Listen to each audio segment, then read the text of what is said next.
तो दोस्तों आइए शुरू करते हैं मैसूर। ठीक है ना। हमने पिछले वीडियो में दोस्तों हमने देख लिया था, 2 क्लास हो गया है, ये तीसरा क्लास है। ठीक है, अगर आपने दोनों क्लास नहीं देखा जरूर देख लीजिएगा। ठीक है दोस्तों, तो देखते हैं मैसूर को शुरू करते हैं। मैसूर में हमें पढ़ना है दोस्तों प्रथम आंग्ल मैसूर युद्ध। ठीक है ना। तो हम 4 आंग्ल मैसूर युद्ध देखेंगे। तो पहला है प्रथम आंग्ल मैसूर युद्ध, जो कि 1767 से 1769 तक चला था। ठीक है, देखिए फर्स्ट यानी प्रथम आंग्ल मैसूर युद्ध ब्रिटिश व मैसूर हैदर अली के महत्वाकांक्षा के टकराव का परिणाम था। वस्तुतः 1761 में हैदर अली मैसूर का शासक बना। उसने फ्रांसीसियों से अपना संबंध बनाते हुए ब्रिटिश विरोधी नीति अपनाई। फलतः अंग्रेजों के साथ संघर्ष शुरू हुआ, जो 1769 में मद्रास की संधि के साथ समाप्त हुआ। ठीक है, अब देखते हैं द्वितीय आंग्ल मैसूर युद्ध। 1771 में जब मराठों ने मैसूर पर हमला किया तो वादे के अनुरूप अंग्रेजों ने मैसूर की सहायता नहीं की, अतः पिछली संधि भंग हो गई। अमेरिकी स्वतंत्रता संग्राम के दौरान फ्रांस अमेरिका के साथ तथा दोनों मिलकर ब्रिटिश के विरुद्ध युद्ध कर रहे थे, अतः ब्रिटिश फ्रांसीसी संबंध शत्रुतापूर्ण थे। ऐसे में भारत में भी इन दोनों के बीच तनाव व्याप्त था। इसी क्रम में ब्रिटिश ने फ्रांसीसी बस्ती माहे पर नियंत्रण करना चाहा, जो हैदर के संरक्षण में थी। अतः इसी के साथ अंग्रेजों का हैदर के साथ संघर्ष शुरू हो गया। इस युद्ध में मैसूर निजाम व मराठों का त्रिगुट अंग्रेजों के विरुद्ध बना। इस प्रकार 1780-81 का वर्ष ब्रिटिश के लिए सर्वाधिक संकट का वर्ष था।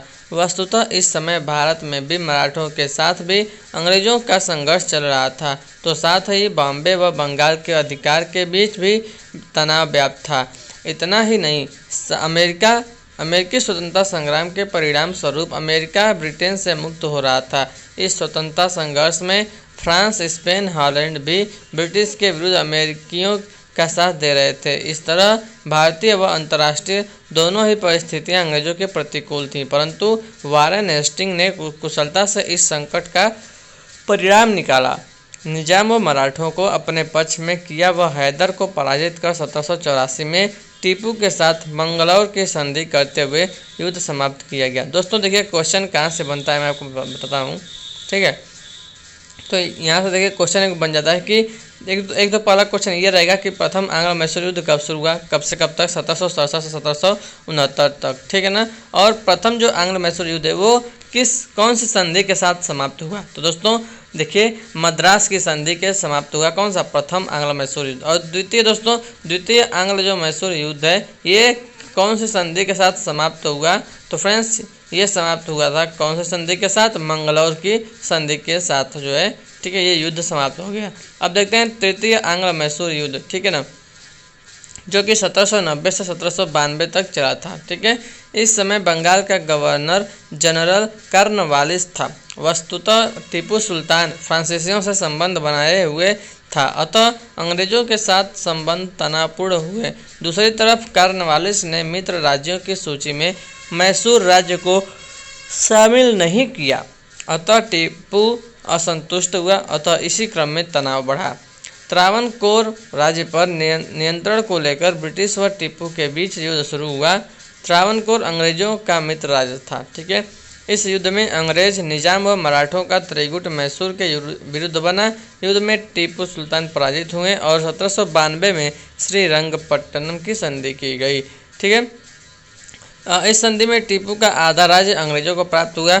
युद्ध क्षतिपूर्ति के रूप में एक बड़ी रकम टीपू पर आरोपित की गई तथा टीपू के 2 पुत्र बंधक के तौर पर रखे गए। इस तरह मैसूर की शांति को कमजोर कर दिया गया।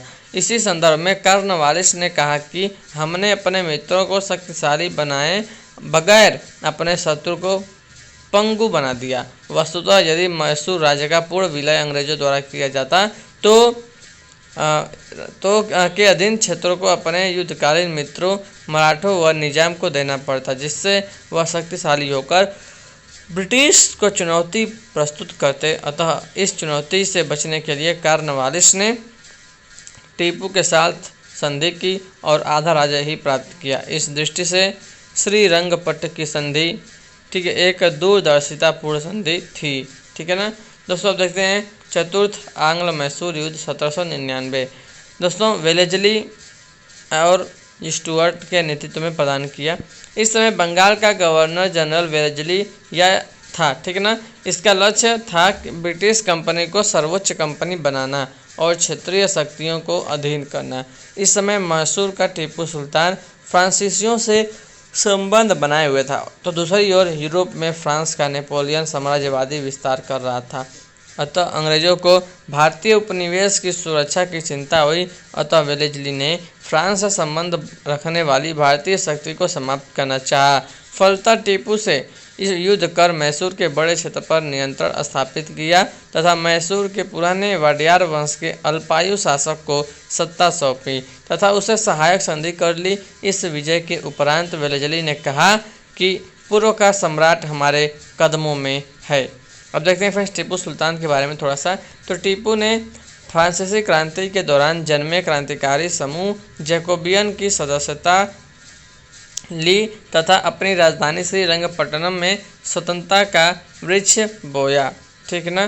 टीपू ने विभिन्न देशों में अपने दूत भेजे और उनसे व्यापारिक संबंध बनाने का प्रयास किया। टीपू भारत का प्रथम शासक था जो आर्थिक शक्ति को सैनिक शक्ति की नींव मानता था। अतः टीपू ने यूरोपियों के समान ही व्यापारिक कंपनी के निर्माण की बात कही। इसी क्रम में उन्होंने आधुनिक उद्योगों के विकास के लिए विदेशों से कारीगर मंगवाए, विदेशों में आधुनिक पद्धति से दूतावास स्थापित किए। टीपू सुल्तान ने 1780 में आक्रमण करके अरकाट पर अधिकार कर लिया।